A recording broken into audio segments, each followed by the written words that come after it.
सातारा जिल्ह्यातील पाटण तालुक्यातील बोरगेवाडी येथील एका गरीब शेतकऱ्याची विजेच्या धक्क्याने बैलजोडी दगावल्याने शेतीचा कणा मोडला होता। मात्र या संकटाच्या काळात समाजातील दानशूर व्यक्तींनी माणुसकीचा हात पुढे केला। श्री केदारनाथ युवा प्रतिष्ठानच्या आव्हानाला राज्यभरातून उत्स्फूर्त प्रतिसाद मिळाला आणि अवघ्या 24 तासात नवीन बैलजोडीसाठी आवश्यक निधी जमा झाला। त्यानंतर बेंदूर या सणाच्या शुभमुहूर्तावर शेतकरी यशवंत किसन बोरगे यांनी स्वतः पसंत केलेली तब्बल 1,15,000 रुपये किमतीची नवीन बैलजोडी त्यांच्या स्वाधीन करण्यात आली। ऐन शेतीच्या हंगामात उभ्या राहिलेल्या संकटावर समाजाने एकजुटीने मात करत माणुसकीचा आदर्श घालून दिल्याची ही प्रेरणादायी घटना पाटण तालुक्यात घडलेली आहे।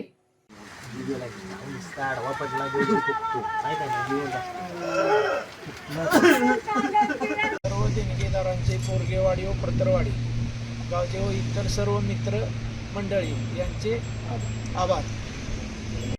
विविध कंपन्यांमध्ये जॉब मिळवण्यासाठी किंवा स्वतःचा उद्योग व्यवसाय करण्यासाठी 1 वर्ष कालावधीचे महाराष्ट्र शासनाचे तांत्रिक कोर्सेससाठी Patil electronics institute Satara. Electrical supervisor, automobile mechanic, electrical wireman, motor winding, 2 wheeler 4 wheeler mechanic, computer operator, computer hardware आणि डिप्लोमा कोर्सेस। पात्रता 10वी 12वी एसटी पासची सोय। Patil electronics institute, Radhika road, Satara 98 220 97071। 1986 पासून तंत्र शिक्षणामधील अग्रेसर संस्था पाटील इलेक्ट्रॉनिक्स इन्स्टिट्यूट सातारा।